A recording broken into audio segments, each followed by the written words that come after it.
त्रेता युग के हनुमान को तो सब जानते हैं, जिन्होंने अशोक वाटिका की खोज की थी। लेकिन आज हम आपको कलयुग के हनुमान से मिलाने वाले हैं। हम बात कर रहे हैं पंजाब के डॉक्टर अशोक कैत की, जो पिछले 2 दशकों से श्रीलंका में रहकर रिसर्च कर रहे हैं। उनका कहना है कि हाल ही में आई फिल्म राम सेतु उनके ही जीवन पर आधारित है और अक्षय कुमार का किरदार उनसे जुड़ा हुआ है। लेकिन इसके बावजूद फिल्म रिलीज करने से पहले ना तो कोई सलाह ली गई और ना ही उनसे इजाजत मांगी गई, क्योंकि इस रिसर्च के कॉपीराइट सिर्फ उनके पास हैं। इन दिनों वो श्रीलंका में रामायण रिसर्च कमेटी डिपार्टमेंट के प्रमुख के तौर पर भी काम कर रहे हैं। कुछ दिनों पहले डॉक्टर अशोक कैत ने प्रेस वार्ता की और हिंदी फिल्म राम सेतु पर प्रतिबंध लगाने की मांग करते हुए बॉलीवुड अक्षय कुमार सहित लेखक और निर्देशक पर मामला दर्ज कराने की मांग रखी थी।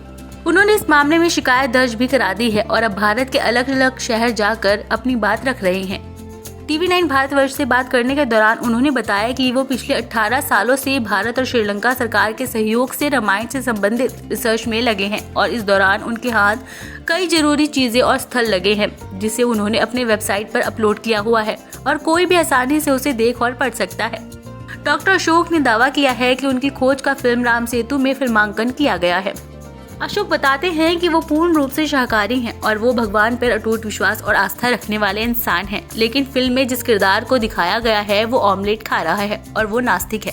उन्होंने इस पर खेद जताया है कि रामायण पर आधारित फिल्म में कैसे अंडे और मांसाहारी चीजों को दिखाया जा सकता है। बात उस समय की है जब लोगों के मन में रामायण के प्रति नकारात्मकता और भ्रामक बातें डाली जा रही थी और ये बताने का प्रयास किया जा रहा था कि रामायण एक काल्पनिक रचना है। ये 2004 की बात है। उस समय राम जन्मभूमि का भी विवाद जोर शोर से चल रहा था। यही वो वक्त था जब डॉक्टर अशोक ने ये ठान लिया था कि उन्हें इस भ्रम को दूर करना है कि रामायण मात्र एक कल्पना है। सुंदरकांड और युद्धकांड यही 2 कांड हैं जिससे सच्चाई सामने आ सकती थी। इसलिए वे श्रीलंका निकल गए और वहाँ कई तथ्य उन्हें मिले।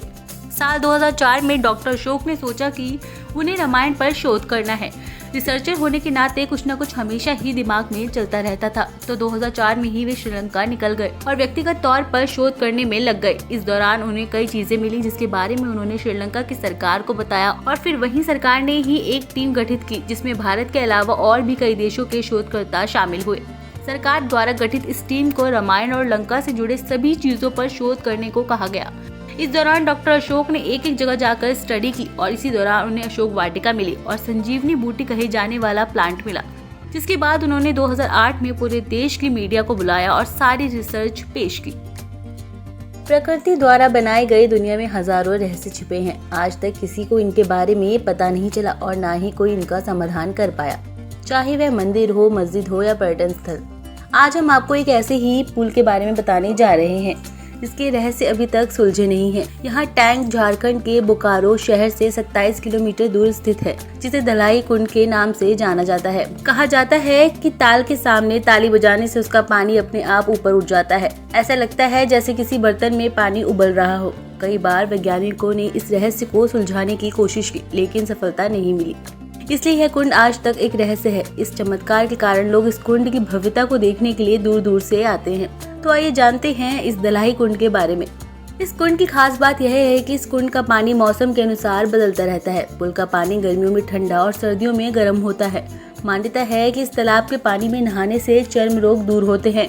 भूवैज्ञानिकों का कहना है कि अगर इसके पानी से चर्म रोग ठीक हो जाते हैं तो इसका मतलब है कि इसमें सल्फर और हीलियम गैस है। यह टैंक भारत के प्रसिद्ध टैंकों में से एक है। यहाँ हर साल मकर संक्रांति के दिन विशाल मेला लगता है। यहाँ दूर दूर से लोग स्नान करने आते हैं। यह रहस्यमय कुंड देवता दलाई गोसाई का पूजा स्थल है। यहाँ हर रविवार को लोग पूजा करते हैं।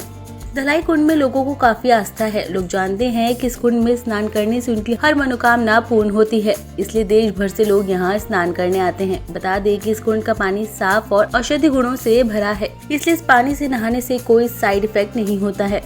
इस कुंड पर अब तक कई शोध हो चुके हैं, लेकिन यह पता नहीं चल पाया है कि इस कुंड का पानी कहां से आता है और आखिर कहां जाता है। कुछ शोधकर्ताओं के अनुसार यह पानी जमुई नामक एक चैनल के माध्यम से गरगा नदी में बहता है। यह पानी बहुत कम है। बहुत कम होने के कारण ताली बजाने पर ध्वनि तरंगे उत्पन्न होती हैं। ध्वनि तरंगों के कारण होने वाले कंपन के कारण पानी ऊपर की ओर उठता है। इस कुंड के चारों ओर अब कंक्रीट की दीवारें बनाई गई हैं। यहाँ रहने वाले लोग आज भी इस जगह को आस्था की नजर से देखते हैं। उनके अनुसार यहाँ के कुंड में स्नान करने से जीवन की सभी मुश्किलें दूर हो जाती हैं।